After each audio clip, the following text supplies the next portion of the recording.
In today's video, I'm going to dive a little bit deeper and anti-gravity and building AI agents. So the first things first, I want to jump over here and I want to show this image to you. And here's the image I've done, and this is pretty much my content repurposing factory workflow. And again, it's just a simple mind map. Again, for me personally, I love seeing it like this. I find it very hard to kind of understand exactly how it works in terms of when it's all built out in anti-gravity. And just to show you an example, again, this is my anti-gravity system, and this is my entire workflow and how it's built out. You can see here the results, and if you just minimize me quickly, you can see the results that it's output here from one URL, and obviously transcript actually of a video. So all I've done here is have the factory manager that pretty much is over everything. We have the strategist, which converts my transcript into a specific style that I want to have. Again, this is all done in Markdown. Then what we have content broken down to text writer, carousel builder, Reels directory, image architect, SEO pro, and school community manager.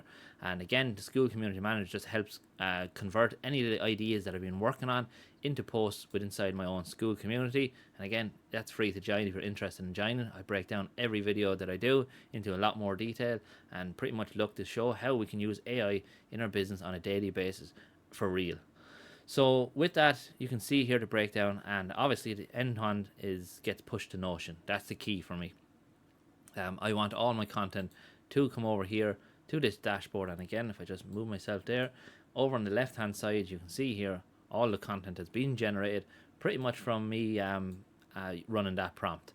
So with that in mind, it got me thinking, and I suppose two things here is the cost. So I asked Gemini based on this for a breakdown of what it would cost to run a system like this if you had to hire people. And for me personally, as a small business owner trying to build everything up myself, the key here is, you have access to a lot more wealth of opportunity, a wealth of experience, I suppose, and not having to cost as much money. So you can see here straight away, what I've done is I've asked it to give me a breakdown on this. Now again, this is estimating you have all these hired on a part-time basis.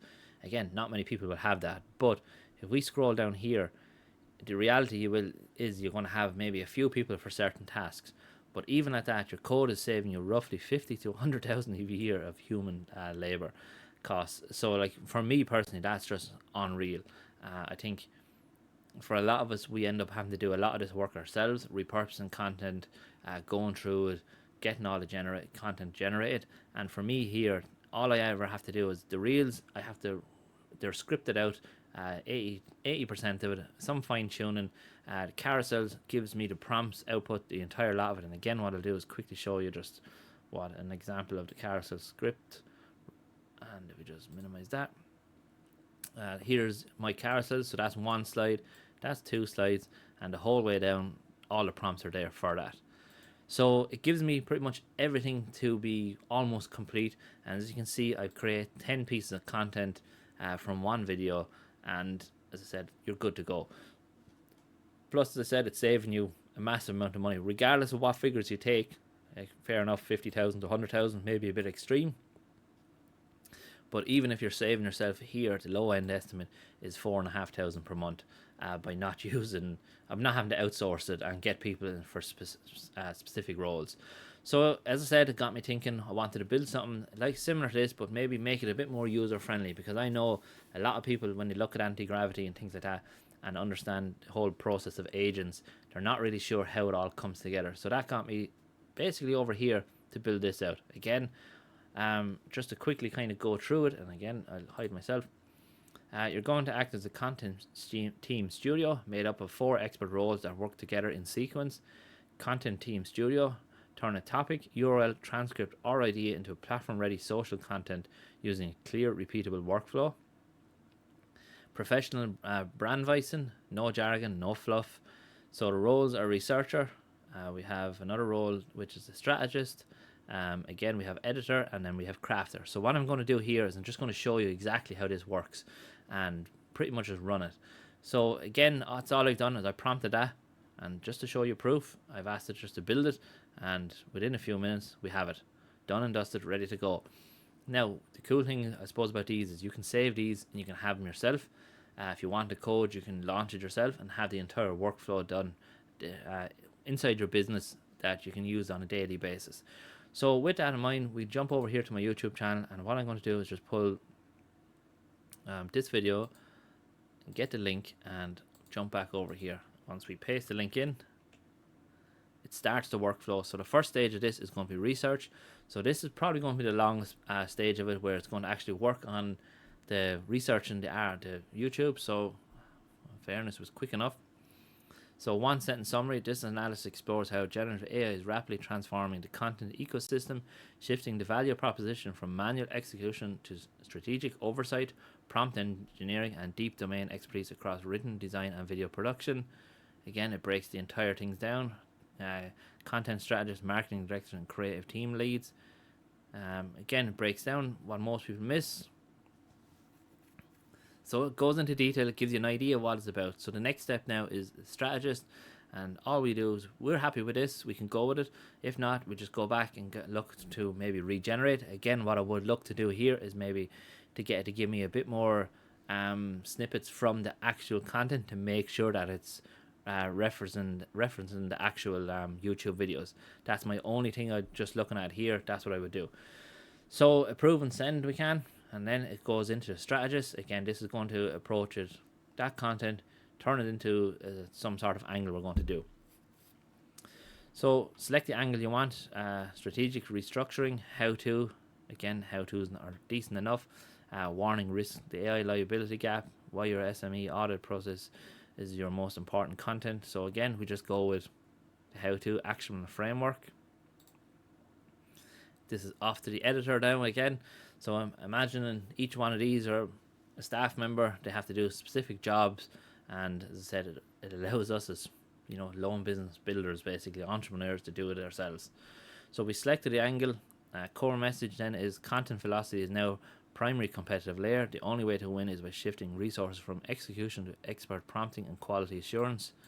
Again, it's an interesting type of approach to it. SME is the new goal. The value of deep subject matter experience. SME has skyrocketed. AI output is useless without expert human input for factual validation, and that's a key thing. I think AI content is pointless if you don't have some sort of input in it, and that's one of the most important things. A lot of people still just pretty much prompt AI to give you a post and hope for the best. Build a barbell team. Focus investment on two extremes. The high level strategist who defines the what. Again, that's exactly what we have over here, is a strategist. And then what is the expert auditor who ensures quality and legal clearance. Again, that's something maybe I could look to bring into it if need be. Stop debating automation. Start training your senior talent or advanced prompting and auditing to immediately capture. So with this, we can decide what we're going to do with it. Write for newsletter, write for LinkedIn, for X, for Threads, or Instagram. I've tried LinkedIn, so what I'm going to do is I'm going to get it to write something for maybe an Instagram caption. And no, what we do is write for a newsletter. I haven't got a newsletter, so not yet. And we just get it to write for that. So again, a few minutes of this working in the background, and you can see the difference, I suppose, than just the generic, I suppose, way that people do things. Create a piece of content for my newsletter. Now we've gone with a few different approaches to it. We've had the core topic, we have our angle, we've obviously decided about editing, and pretty much we're almost ready to go. So the barbell team, why execution is now competitive liability. Content velocity is no longer a luxury, it's a primary competitive lever. Again, I would agree with that to an extent. The only way to win the modern content gap is by shifting 80% of your resources away from manual execution and toward high level prompting. Now, always the one thing I would always recommend is, if you're creating content and you're really good at creating content, kudos to you. The problem here is, for a lot of us, including myself, you need to get used to what you're good at doing, get used to what people like seeing, and from there you can start to have more hands-on about content. And instead of AI maybe doing 80% of it, it does 70%, 60% of it, and it stops. You streamline things much more. So the execution layer is dead. Again, it goes through the entire post, or not post, it's it's a newsletter, and it breaks it down to a newsletter post for you. And with that, you can actually generate an image prompt. So what we're going to do here is we're going to quickly see what the actual image is looking like, so bear with me for a second. Right, so we have the prompt here, and I'm not changing anything. Wrong one. Right, so we just copy this. There's obviously an error somewhere there, and what we'll do is input the prompt to see what happened. And that is pretty much it. We can obviously, if we want to, we can redo it all, give us a different angle to it, but you can see how quickly now this is done. I suppose one of the key things to remember is within my anti-gravity system, most of this is done manually or automatically for me. So again, refine the tone. We wanted to maybe approach it from a story point of view to see, does this work? Again, I haven't done any of this yet, so again, I don't know what works and what doesn't work. And there's the image ready for prompt engineer, expert auditor. Again, not sure about the image, but you can see potentially where we're going with all this. You know, in terms of creating content, is it something to capture the audience, capture attention? Potentially, I suppose. You know, see it often. And we have the complete redone reversion of this. I think it was in the story mode. I think I clicked that time. Newsletter again. So the assembly line is moving too fast. The emotional cost of manual execution. We once believed that content success was measured by the sheer volume of hands-on deck, the relentless clack of keyboards, the sweat equity of the execution layer. But look around, the market has transformed into a relentless tide, and the weight of the manual assembly line is now sinking the very ships it was meant to power. Again, I think it is key here, and it's given everyone, including myself, an opportunity here to compete with on an even scale, I suppose, with most people out there. So the key thing here is you need to kind of understand how AI is going to help you. So look, we're going to leave it there. If you're interested in learning more about this and anything else, make sure you join the community, free to join. Obviously, lots of different resources I'm building out in this. If you're joining now, you're joining super early. There is some things behind paid walls, but look, hey, we all have to get paid somewhere along the line. Again, if you're serious about your business and serious about growing, they're going to be interested in you. If not, I think the resources you're going to get here are going to really allow you to kind of excel in what you're doing and building your business forward. So look, thanks very much for watching, and I hope everyone has a great day.